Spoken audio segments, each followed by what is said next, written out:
Liberty Sanchez, doing my speech for interpersonal communications. These are my 4 adults that I can muster up right here. Everybody wave. One, two, Ernesto has to come here. All right. And so here we go. So I found myself at the school board presented in front of the lady behind the little desk, and she was letting me know that, in fact, my son was going to get kicked out of school. At that point, I didn't understand what I was going to do. I had proper information showing the lease that he did live with me. I had a note from their mother saying that she had entrusted me because she was no longer in their life at this point. I wasn't sure what I was going to do at that point in time, so I had to figure out some pretty hard answers about myself and the situation. The story I'm telling you now is the story of how I received custody of my children. The reason I chose to tell the story is because I believe it shows how simple tasks can become something much more difficult and much more monumental in somebody's life, and something that we can all learn from. Along the way, I had to learn that doing the right thing also comes with its own consequences.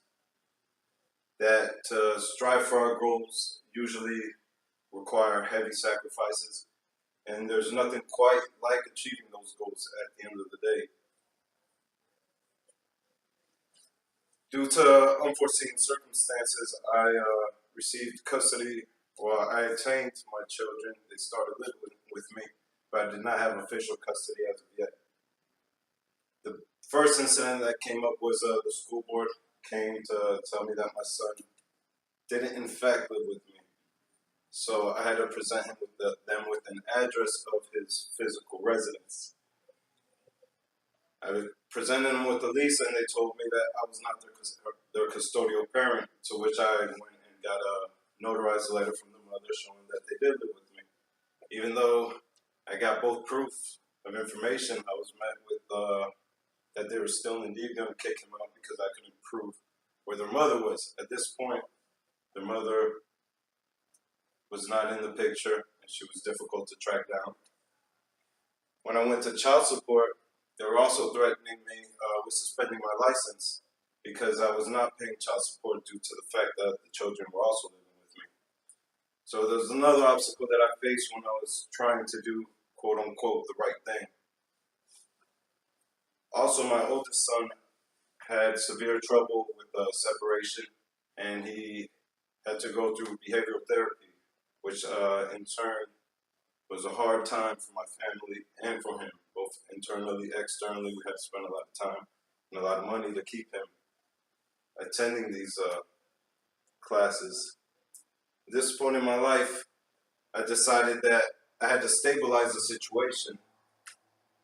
But through that stabilizing, through that goal that I made, I quickly found out that hard sacrifices had to be made. For one, I changed jobs to a part-time job so I could dedicate more time to my family and to my children.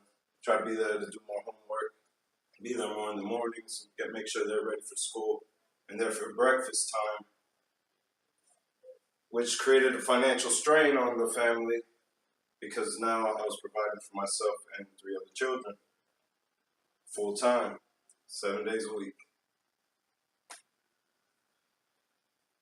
Next, I decided to get a lawyer, which also put even more of a financial strain, but I knew it was required in order to become their custodial parent and be able to access their medical information as well as their dental information. Also, I could provide my address when it came to anything with the school or any activity with the county or the state. It took me a long time. There were a lot of sleepless nights and a lot of times where I wasn't sure how I was going to make it through. Times where financially I was stretched and perhaps I couldn't eat a meal. But every dog has his day. And at the end of the day, I was awarded full custody of my children. Being able to accomplish my goal, I was able to see that hard work does pay off. I was able to see them flourish both academically my son's behavioral health quickly improved, as well as being able to establish a more stable foundation for them as well.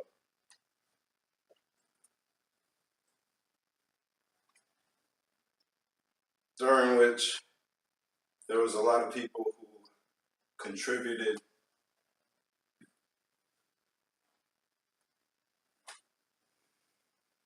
to me achieving my goal.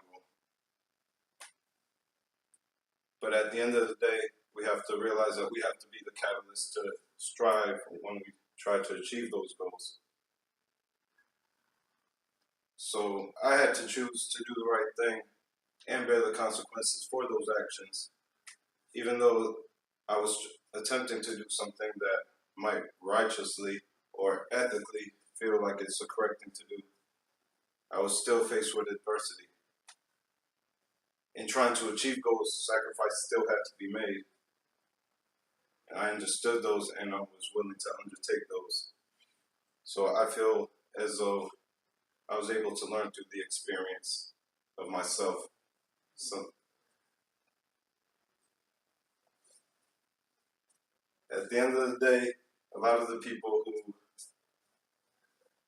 were a part of this growth are right here in this room, and they were able to witness firsthand that you can be a catalyst for change and you can make a difference. Thank you for listening to my story.